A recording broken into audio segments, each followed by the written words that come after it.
Bismillahirrahmanirrahim. Assalamualaikum warahmatullahi wabarakatuh. Perkenalkan, nama saya Indra Sahdan Daud dengan NPM 19219111 dari Penjas 4C.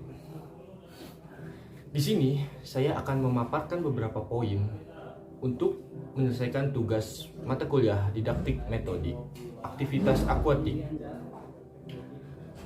Dengan poin-poin yang pertama ada visi dan misi Universitas Siliwangi, yang kedua ada visi dan misi Fakultas Keguruan dan Ilmu Pendidikan, yang ketiga visi dan misi Jurusan Pendidikan Jasmani, dan yang keempat ada sejarah renang dan manfaat dari olahraga renang. Langsung masuk ke materi. Yang pertama, poin pertama, visi dan misi Universitas Siliwangi. Universitas Siliwangi mempunyai visi yaitu menjadi perguruan tinggi yang tangguh dalam menyelenggarakan tridharma perguruan tinggi untuk mencetak lulusan unggul dan berwawasan kebangsaan hingga berjiwa wirausaha di nasional pada tahun 2022. Misinya yaitu menyelenggarakan pendidikan untuk menghasilkan lulusan yang berwawasan kebangsaan dan berjiwa wirausaha. Yang kedua, melaksanakan pendidikan atau penelitian untuk menghasilkan ilmu pengetahuan, teknologi, dan seni yang dapat bermanfaat bagi masyarakat. Yang ketiga, melaksanakan pengabdian pada masyarakat sebagai wahana untuk mengimplementasikan ilmu pengetahuan, teknologi, dan seni sebagai hasil dari proses pendidikan dan penelitian bagi kesejahteraan masyarakat. Dan yang terakhir, melaksanakan kerjasama yang produktif, bermanfaat, dan berkelanjutan dengan lembaga di tingkat lokal, nasional, dan internasional. Selanjutnya poin kedua yaitu visi dan misi Fakultas Keguruan dan Ilmu Pendidikan. Fakultas Keguruan dan Ilmu Pendidikan mempunyai visi menjadi lembaga pendidikan dan tenaga kependidikan atau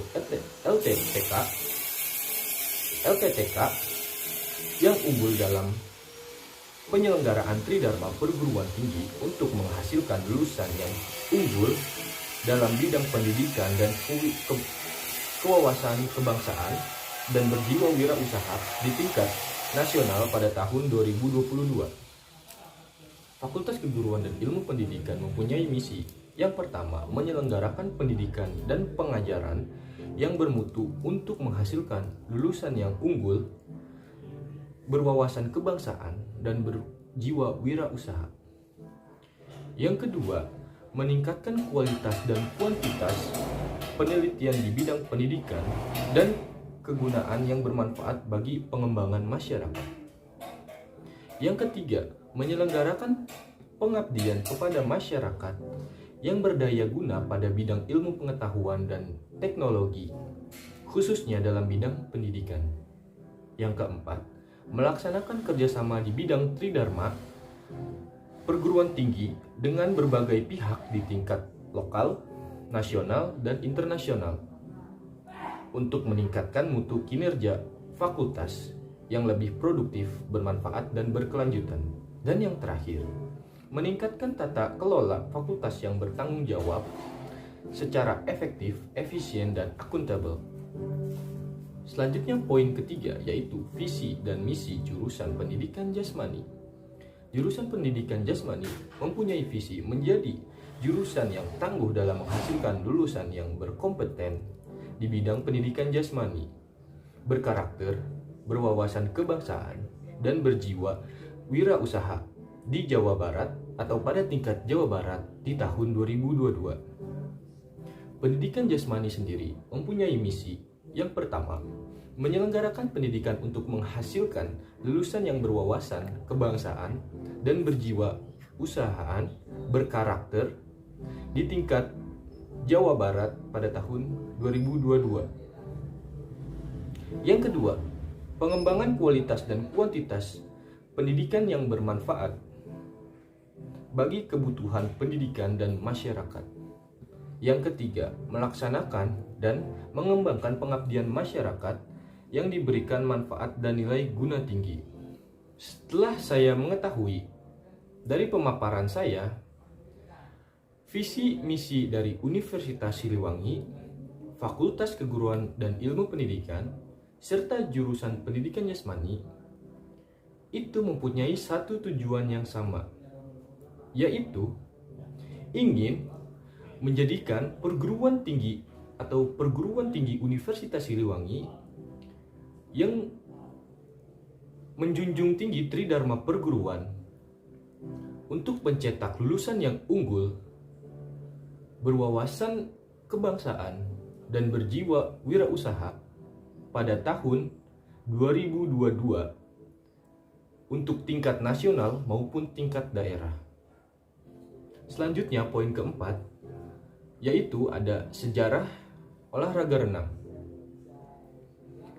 Sejarah olahraga renang pertama kali pada tahun 1875 atau 1875 oleh Kapten Matthew Webb.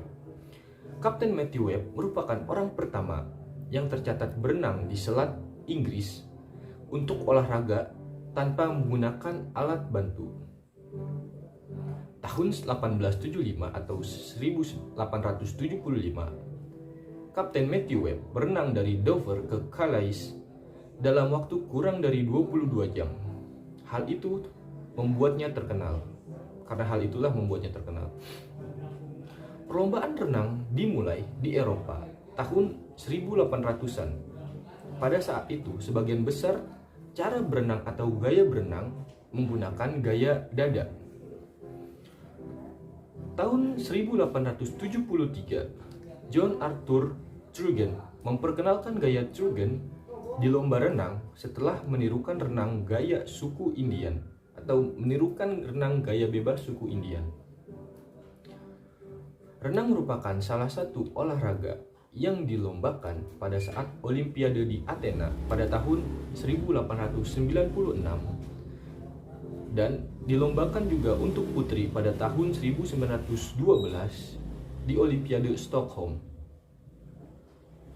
Di Indonesia sendiri atau di Hindia Belanda dulu namanya, renang berdiri pada tahun 1917 atau 1917. Persatuan Renang Seluruh Indonesia didirikan pada tahun 21 Maret 1951. Federasi Renang Internasional dibentuk pada tahun 1908. Dan kolam renang pertama di Indonesia berada di Cihampelas, Bandung, Jawa Barat, dengan nama perserikatan pada waktu itu adalah Perserikatan Berenang Bandung. Setelah saya memaparkan sejarah renang, saya mengetahui atau saya bisa menarik kesimpulan bahwa sejarah renang di dunia itu tercipta pada tahun 1875 atau 1875 oleh Kapten Matthew Webb. Kapten Matthew Webb yang berhasil melintasi Selat Inggris dengan menggunakan atau tanpa menggunakan alat bantu sekalipun. Dia berhasil melintasi selat itu dengan waktu tempuh kurang dari 22 jam. Dan renang masuk ke Indonesia pada tahun 1917. Saat itu, tempat renang pertama atau kolam renang pertama di Indonesia berada di Cihampelas, di Bandung, Jawa Barat. Dan perserikatan pada saat itu, karena masih dalam kawasan Hindia Belanda, maka bernama Perserikatan Berenang Bandung. Selanjutnya, poin kelima, yaitu ada manfaat renang. Manfaat renang yang kita tahu, banyak sekali manfaat renang yang bisa kita dapatkan dan kita rasakan manfaatnya. Yang pertama adalah menjaga kesehatan jantung dan paru-paru. Yang kedua adalah mengembangkan atau membangun massa otot. Yang ketiga adalah menurunkan berat badan. Yang keempat, mengurangi stres. Yang kelima, meningkatkan kualitas tidur. Yang keenam, mengurangi atau meringankan radang sendi. Dan yang ketujuh, mengatasi kondisi saraf terjepit. Mungkin sedikit saja yang dapat saya sampaikan. Mohon maaf bila ada kekurangan dalam pembuatan video dan lingkungan yang kurang mendukung. Kurang lebihnya mohon maaf. Wabillahi taufiq wal hidayah. Wassalamualaikum warahmatullahi wabarakatuh.